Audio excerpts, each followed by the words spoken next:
Yeah, hi. Uh, Hello, students. So, welcome to today's session. And this session is all about. Just a second. Yeah. So we are.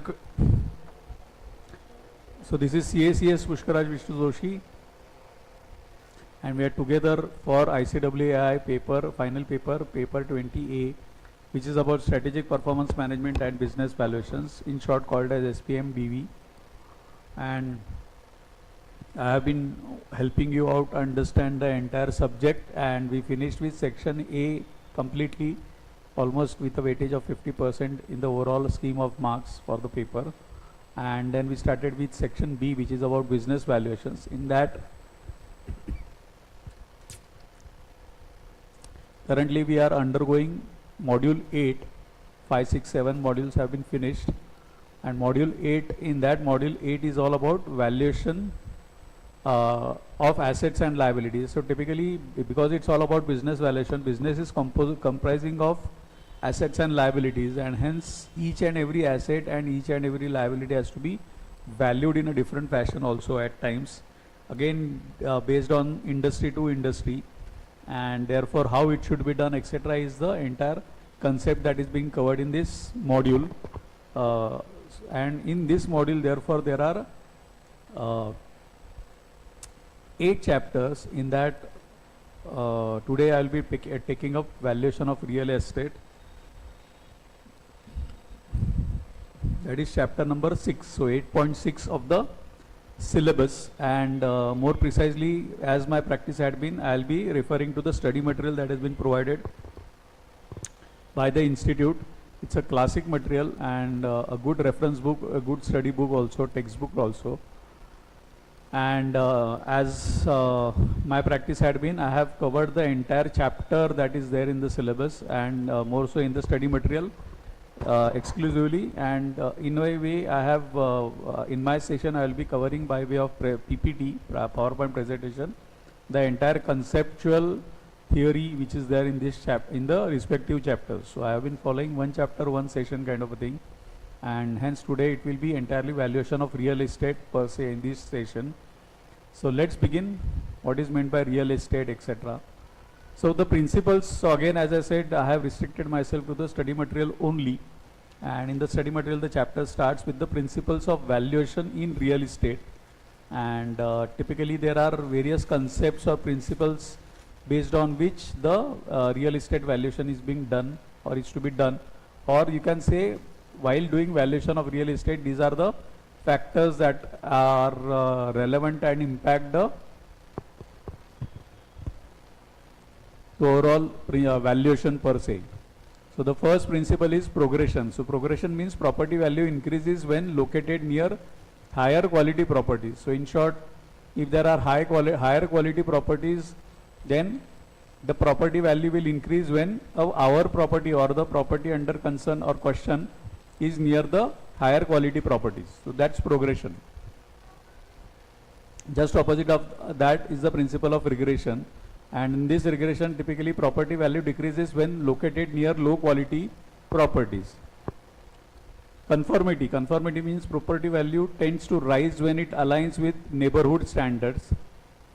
So it has to conform with the properties that are amidst which the property in question is located.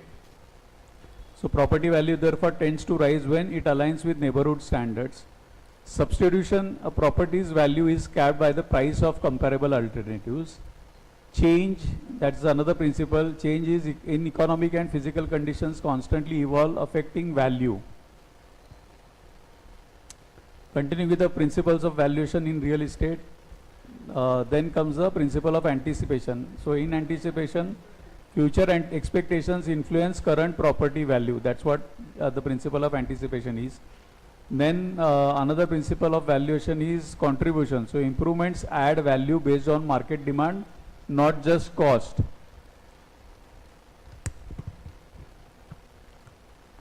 Then comes plottage. Plottage means combining adjacent parcels can raise overall land value. Then comes the important principle of highest and best use. So maximum value is achieved when land is used optimally. Then comes competition. So in competition, investment opportunities generate competition impacting value. And overall, lastly, while price is a good starting point, real estate valuation considers multiple factors including risks and potential rewards.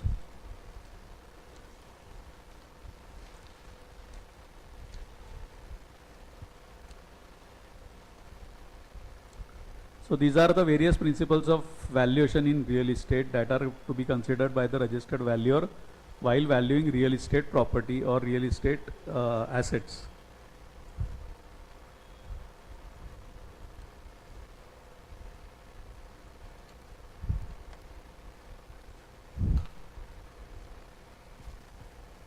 So the valuation of real estate, so typical market approach in real estate valuation. So market approach in real estate valuation includes the subject property. By definition wise, market value means compares the subject property to recently sold similar properties to estimate market value, current market value. So in order to have market approach, there has to be some comparable transaction of a same subject property which has been recently sold. So similar properties to estimate current market value.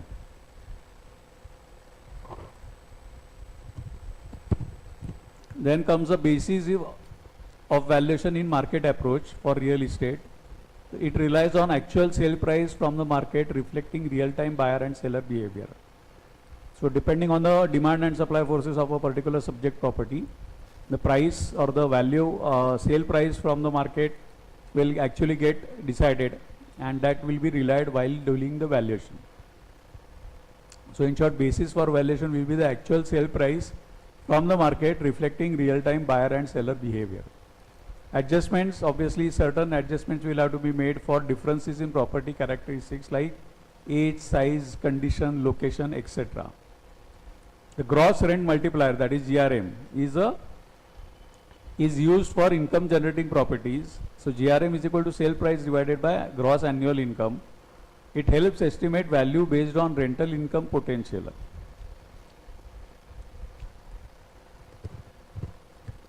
Use case most effective when there is a strong recent transaction history of comparable properties. So this is the market approach in real estate valuation. Then comes the income approach in real estate valuation. Definition wise, income approach is estimates property value based on income it generates using discounting methods or capitalization rate. So capitalization rate, cap rate, is alternative to the gross rent multiplier. It reflects expected return on investments. So cap rate is equal to net operating income, that is NOI, divided by property value. And the net operating income, NOI, is calculated as rental income minus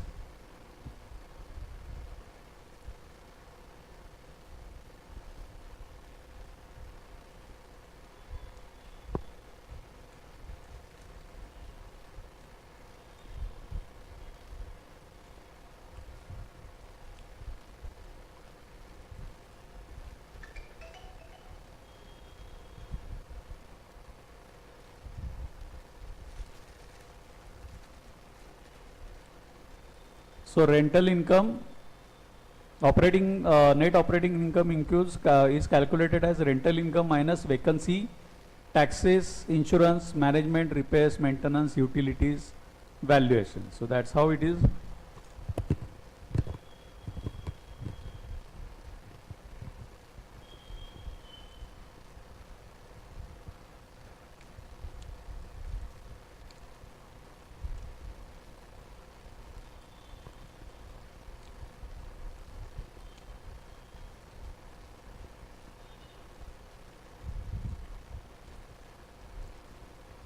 Example, if net operating income is, let's say, 6,36,000 annually, property value is determined by dividing this by the applicable cap rate based on similar properties.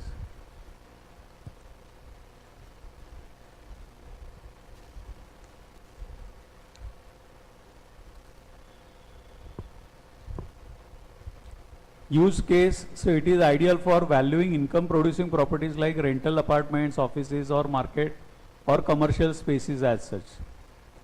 So this is the property. So in such kind of properties, typically the market approach or income approach is considered.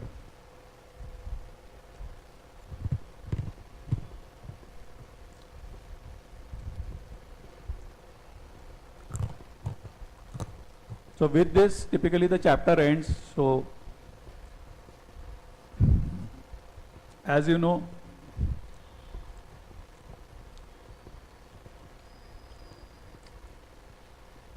I have restricted myself to the study material only, and if you see the study material, the chapter therein is hardly one page or two pager chapter. So let me just flash it out for the sake of completeness also.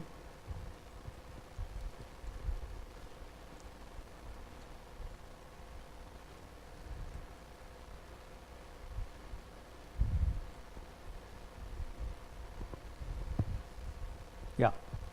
So real estate, typically we saw the principles of valuation, then the cost method,